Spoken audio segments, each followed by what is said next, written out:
Hopefully, this whole situation is not an issue in the future. Just hanging on me. Let's go over my airlift management system and all the stuff that goes along with it. He thought he had me, and I just freaking cooked him. He's paid $100,000 for his SUV. Not a Stanley. Don't scratch it.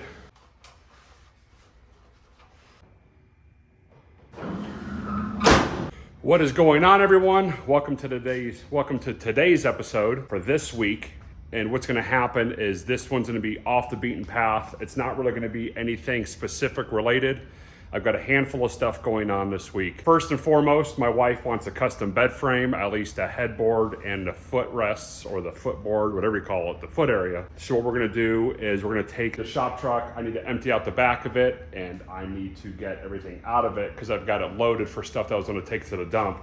I don't need to go to the dump anymore. But in this one, yeah, we're gonna get that cleared out because I need the truck bed to haul a handful of 8-foot 3-inch tubing and some 2-inch tubing, and I need the bed space to do that. I'm going to release all my air ride stuff, the air management that I'm using. The mount kit is showing up from BC Fab, so when those get here, I'm gonna show you guys the parts I'm using for that. So I'll probably do a little bit of the truck and then mainly go over my air ride setup with you guys on that. Let's dive into it. Let's get it knocked out. Let's get this truck cleaned out and then we'll move on to the next thing. Sorry about the lighting in here. For some reason, this is like a dead zone on camera. Speaking of that, I'm going to be buying some better shop lights for above the RV bay. I'm thinking 6,500 lumens. We'll do some daylights and make this shop super bright. So hopefully this whole situation is not an issue in the future. I've got those screw-on LED shop light ones right here. For the general purpose, yeah, those work good, but for filming, no, not really the best. Once again, sorry for the bad lighting. Hopefully, in the next couple weeks, we can get that resolved. Get that fixed. Oh, that thing's heavy. Oh. I think this whole thing, yeah, I mean, it still works, but it doesn't have the power like it used to. Pretty much worthless at this point. Somebody sneaking up on me? If someone's sneaking up on me in my shop, I'll throw down. You don't want to come up on me.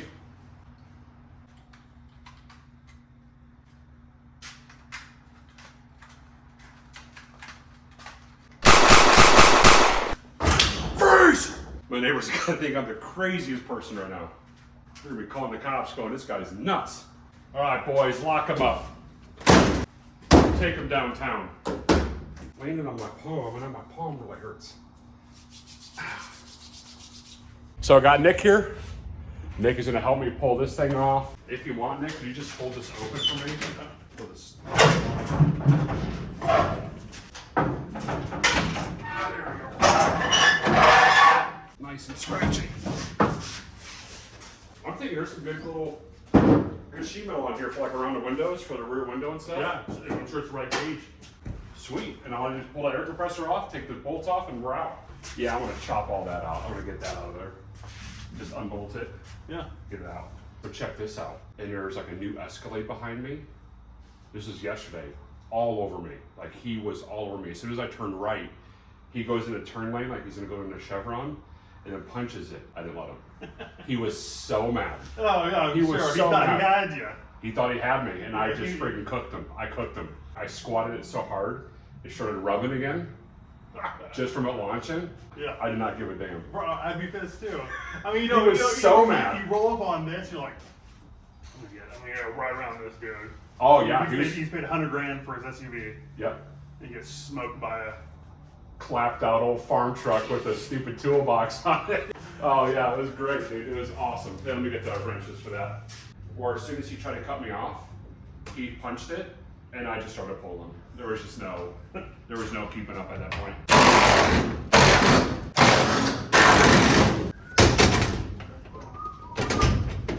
Huh? Yeah, 7/16 is probably right. You're right. Okay, let me fish my ass in here. Oh. Came off anyways, we're good. It did come off? Yeah. All right, so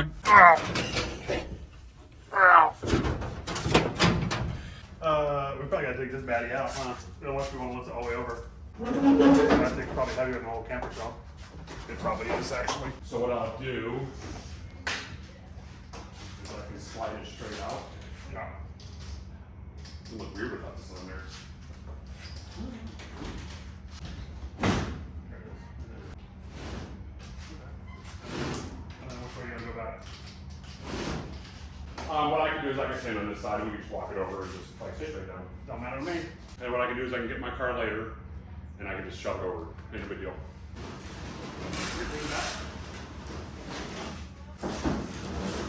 Sweet. That compressor guys. Hit it. We'll just drop it right there. Cool. Beautimous. Knocked it out. Easy. Should we go check out the new ride? You're more than welcome to. Something special. I got a hot dog still from guys. It's wrapped up. I need to go home. I'm addicted to secondhand food. Can I take a bite? This thing is nice. Yeah, it's pretty cool. It's got stuff. I don't even know how to use it. I don't have an iPhone, so I don't know. How many miles does this thing have? 85? 322 now. Breathing. No, man, I like the car, dude, for sure. It ain't no Kia, but it's something. More than you can afford, pal. I like it. We'll get back to it. Thanks, Nick, for your help. I do appreciate it. No problem. Yeah, man. All right, man, I'll catch you later. Later. Well, as you can see, that is not taking up any room in the garage at all, but the truck does look pretty friggin' slick with it off. I need to put that bumper back up. Nick just took off. He showed me his new Pathfinder. Pretty sweet. Now that we got the cover off the bed, and obviously it's sitting right there, we're gonna go up in the loft, grab the tailgate, and actually get the tailgate back on it, which is always fun when you have to undo what you just did. So let's go climb up in the loft and grab it and get it down.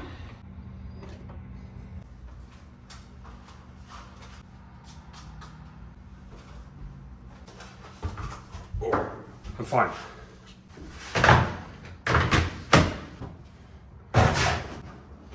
Don't scratch it. Don't scratch it.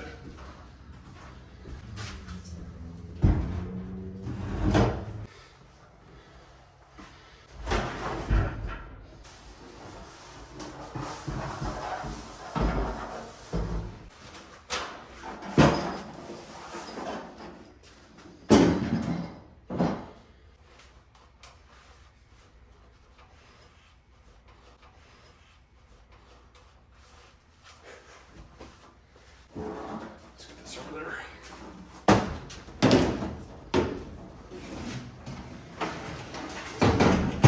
Don't scratch it. Not a Stanley.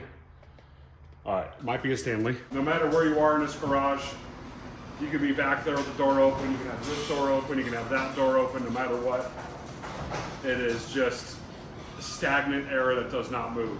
What I really should do is get a big fan up there, but might mess with the audio. I've already got an issue with the lights, which I'm gonna get fixed.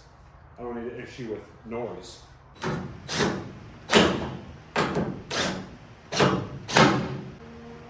Hey, praying mantis.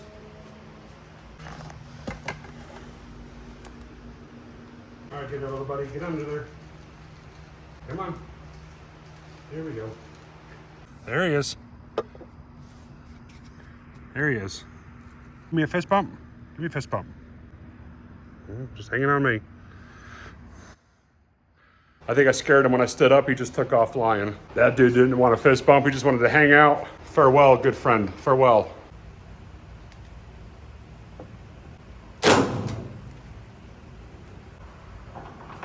People drive by and ride by staring at me.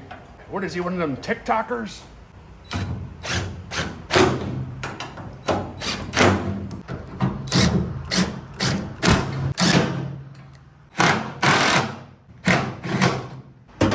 I completely messed up.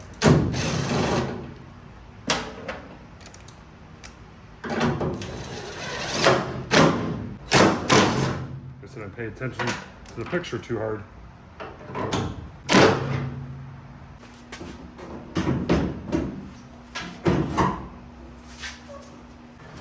Now what I need to do is install this like that.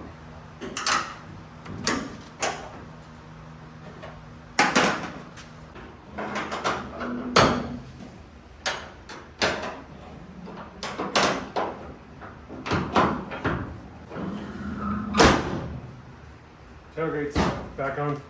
While we're here, let's go ahead and bolt this up higher. See if we can get that to snug up a little bit. Let me turn this fan towards me. Oh, glorious, glorious. Let's try a 19 and a 17. UCLA wins 19-17. What movie? What movie is that from?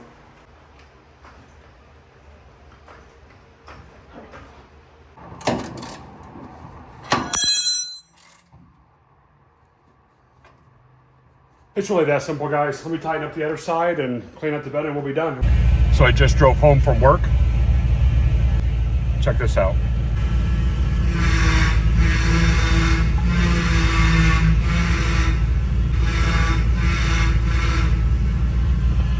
So we're just gonna act like that sound doesn't exist right now. We'll deal with it later. Since I do have to eventually get the material to renovate the bedroom for the walls and for the bed, what I'm probably gonna end up doing is just getting my 74-inch serpentine belt that I have on a shelf. What that does is that bypasses the power steering pump because I used to not have power steering on it. But I think we're gonna deal with that one on the next episode. What we're gonna do here is we got the camper shell off and then we're gonna go do a run through on all my air ride stuff that I've got for the Riviera. I do apologize that this episode is kind of bouncing all over the place. Sometimes it's just how it goes. You have something planned and something changes and then you go with that and then something else changes and that's kind of just what happened this week. But there is stuff to do. That's right. Okay, real quick, just for a couple minutes, let's go over my air ride system that I got for my car. We'll go over the mount kit. We'll even go over the airbags that I got, some fittings that I got for it. All stuff that's going in the Riviera, hopefully in the next, don't quote me, next couple episodes, don't quote me on that. You know how stuff changes. Now, bear in mind, when I actually install the stuff on the car, I'm gonna go in great detail on how I'm doing it, what tools I'm using, what material I'm using. I'm even gonna suggest to you, which is stuff that I'm using, the Teflon type that I use to actually seal up all the air fittings. I've bagged vehicles before, and I'm gonna show you some of the stuff that I use to make it a little easier and some tricks that I've done over the years. Let's start with the actual airbags, then we'll go to the mounts, then we'll go to the actual system itself. First thing is first, guys, let's go over the airbags and what airbags I'm using to pull these things out. All four are identical. There's not one that's different. So let's go over this bag and why I chose it. So this guy right here is a Maxby 2500 series. It has a 1/2-inch single port. National pipe thread is what that is. 2 3/8 by 16 mounting holes, 1 3/8 16 mounting hole. The reason why I bought the 2500 series versus like, I don't know, an Airlift Dominator 2600 is because of size. The fact that this has an overall width of 5.7 inches versus a Dominator 2600, which I think has a full width of 8. That means that the 8 is 2.3 inches wider. So when you actually have to get them up into the cup where the spring used to be, the 2600 might be a little too wide. That's the bag. That's the reason why I'm running this series. Perfect. Now let's go over the actual mounts that I'm using. The mounts that I'm using is off a website called BC Fab. I'm gonna give a huge shout out to Rek The World. He's an awesome hot rodder. He's got a 63 Riviera and he bagged his using a BC Fab mount kit. I'm gonna give him some credit because every time I had a question for him, he always answered me. He was super nice, took time out of his day to answer my questions. I'm gonna put the link to his YouTube channel below. Check out his Riviera, it is super awesome. This is the mount kit. This is for the front. There's 2 of these plates. Like I said, when I install this, I'm gonna go fully in depth. I'm gonna take you step by step on how to install it and the stuff that I use, but this is just a quick general rundown of the mounts that I'm using.